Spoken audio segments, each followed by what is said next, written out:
Om Swastiastu.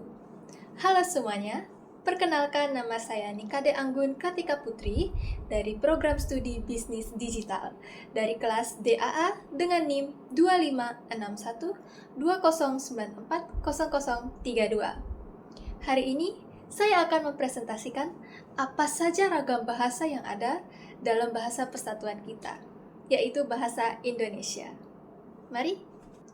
Pertama-tama, apa sih itu ragam bahasa? Ragam bahasa merupakan variasi bahasa menurut pemakaian yang berbeda-beda, menurut topik yang dibicarakan, menurut hubungan pembicara, kawan bicara, orang yang dibicarakan, serta menurut medium pembicara. Variasi penggunaan bahasa disesuaikan dengan situasi, tempat, dan lawan bicara. Cara kita berbicara bisa berbeda tergantung keadaan. Dalam situasi resmi, seperti di sekolah, kantor, atau dalam surat resmi, digunakan ragam bahasa baku karena dianggap lebih sopan dan formal. Sebaliknya, dalam situasi yang tidak resmi, kita tidak diwajibkan menggunakan bahasa baku karena suasananya lebih santai. Oleh karena itu, dengan situasi disesuaikan agar komunikasi berjalan dengan baik. Dalam ragam bahasa, terdapat juga dua bagian. Yang pertama ragam bahasa Indonesia dan yang kedua ragam bahasa baku. Dalam ragam bahasa Indonesia, terdapat juga jenis-jenisnya. Ragam bahasa berdasarkan komunikasi, ragam bahasa berdasarkan situasi, ragam bahasa berdasarkan bidang pemakaian, dan juga ragam bahasa berdasarkan daerah penutur. Kita akan mulai membahas dari ragam bahasa berdasarkan komunikasi. Ragam bahasa berdasarkan cara berkomunikasi atau medianya, ragam bahasa Indonesia dibagi menjadi dua, yaitu ragam bahasa lisan dan ragam bahasa tulis. Kedua ragam bahasa ini sangat penting dalam kegiatan berbahasa dan saling berkaitan. Ragam bahasa tulis pada dasarnya merupakan bentuk tertulis dari bahasa lisan, sehingga sering dianggap sama.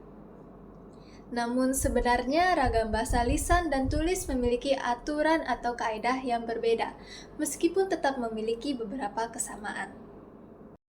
Nah, kalau ragam bahasa lisan, ini merupakan bahasa yang dihasilkan melalui alat ucap dan digunakan secara langsung atau tatap muka.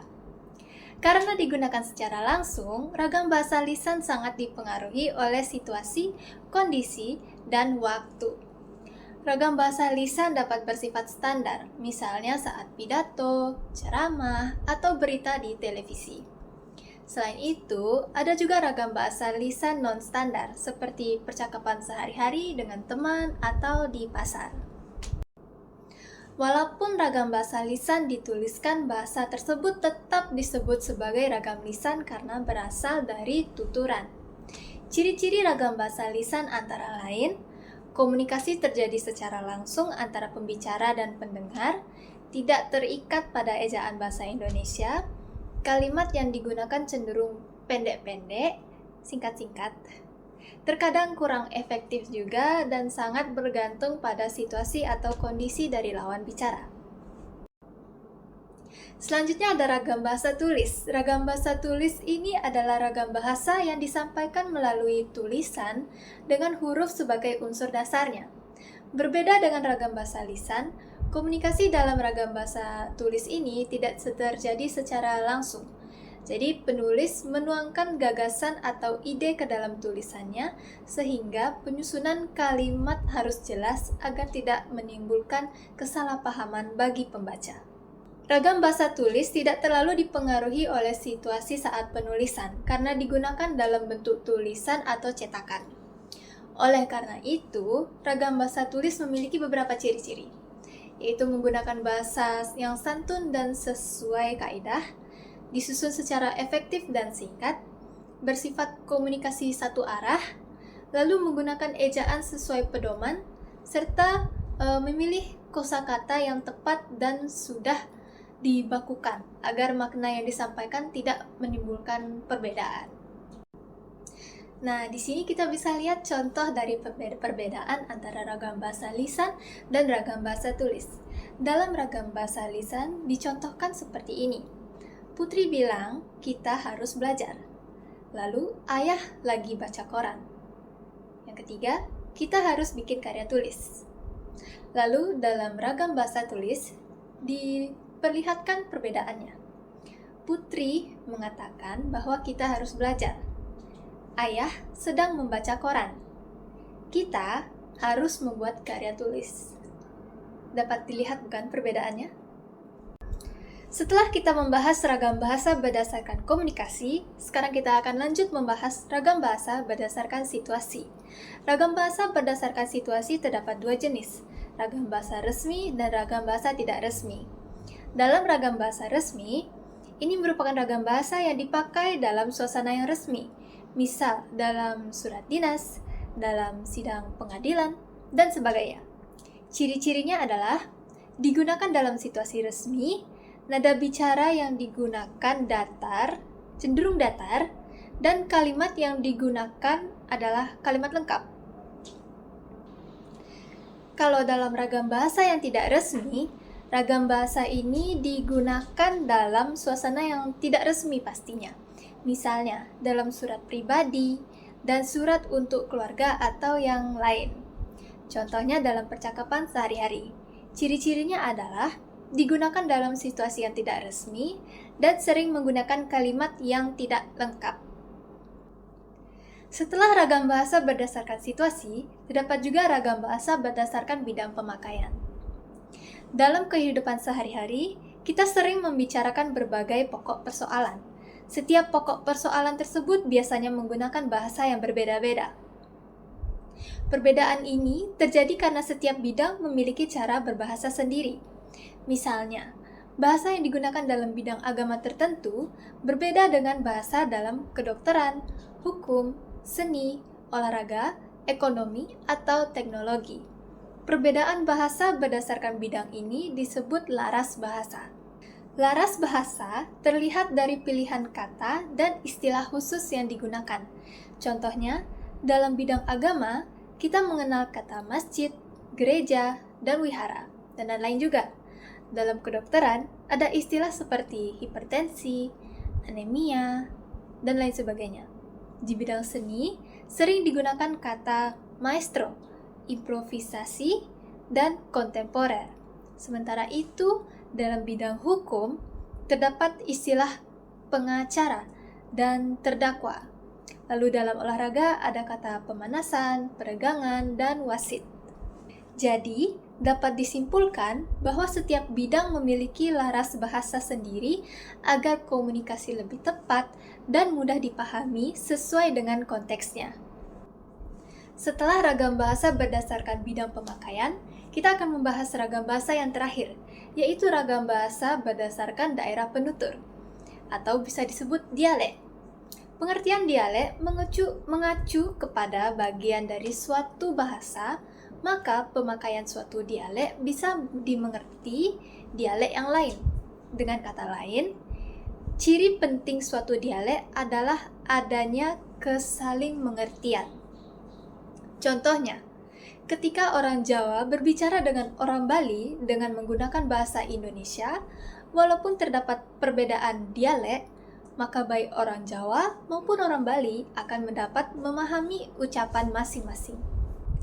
Setelah kita mengetahui berbagai macam jenis dari ragam bahasa Indonesia, mari kita lanjut ke materi yang selanjutnya, yaitu ragam bahasa baku.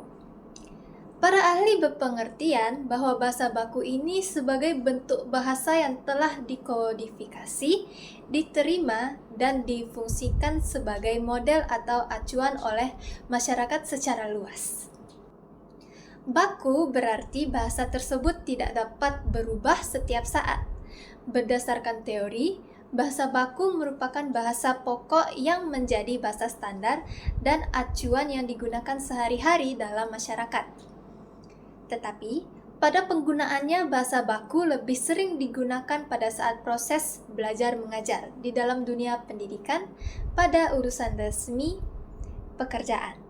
Misalnya, saat rapat besar dan juga pada semua konteks resmi. Sementara itu, di dalam kehidupan sehari-hari banyak orang yang menggunakan bahasa yang tidak baku. Selanjutnya, ragam bahasa baku juga memiliki ciri-ciri. Yang pertama, ragam bahasa baku memiliki sifat kemantapan yang dinamis, yang berupa kaidah dan aturan yang tetap. Yang kedua, memiliki sifat kecendikian. Perwujudannya dalam kalimat, paragraf, dan satuan bahasa lain lebih besar mengungkapkan penalaran atau pemikiran yang teratur. Yang ketiga, baku atau standar beranggapan adanya keseragaman. Itu merupakan ciri-ciri dari ragam bahasa baku. Namun, secara umum ciri-ciri lain dari bahasa baku adalah tidak terpengaruh bahasa daerah, tidak dipengaruhi bahasa asing, bukan merupakan ragam bahasa percakapan sehari-hari, pemakaian imbuhannya secara eksplisit, pemakaiannya sesuai dengan konteks kalimat, lalu yang terakhir tidak terkontaminasi dan tidak rancu. Setelah kita mengetahui ciri-ciri dari ragam bahasa baku, kali ini kita akan membahas fungsi dari ragam bahasa baku tersebut. Pertama, ragam bahasa baku sebagai pemersatu. Indonesia memiliki banyak suku dan bahasa daerah. Bahasa baku digunakan agar masyarakat dari berbagai daerah dapat saling berkomunikasi dan tetap bersatu sebagai satu bangsa. Kedua, sebagai pemberi kekhasan. Bahasa baku menjadi ciri khas suatu bangsa dan membedakan Indonesia dari negara lain, sehingga memperkuat identitas nasional. Ketiga, sebagai pembawa kewibawaan. Penggunaan bahasa Indonesia yang baik dan benar dapat meningkatkan kepercayaan dan wibawa seseorang di mata orang lain. Keempat, sebagai kerangka acuan. Bahasa baku memiliki aturan dan kaidah yang jelas, sehingga dapat digunakan sebagai pedoman untuk menilai benar atau tidaknya penggunaan bahasa. Terakhir, kesimpulan yang didapat dari pembelajaran ragam bahasa adalah variasi penggunaan bahasa yang dipengaruhi oleh situasi, bidang pemakaian, cara berkomunikasi, dan daerah penutur. Setiap bidang memiliki ciri bahasa tersendiri agar komunikasi berjalan secara efektif. Lalu, bahasa baku berperan penting sebagai alat pemersatu bangsa, penanda identitas nasional, pembawa kewibawaan, serta pedoman dalam penggunaan bahasa yang baik dan benar. Oleh karena itu, penggunaan ragam bahasa dan bahasa baku perlu disesuaikan dengan situasi dan kebutuhan komunikasi. Sekian dari presentasi saya. Terima kasih dan mohon maaf jika ada salah kata. Dan Om Santi Santi Santi Om.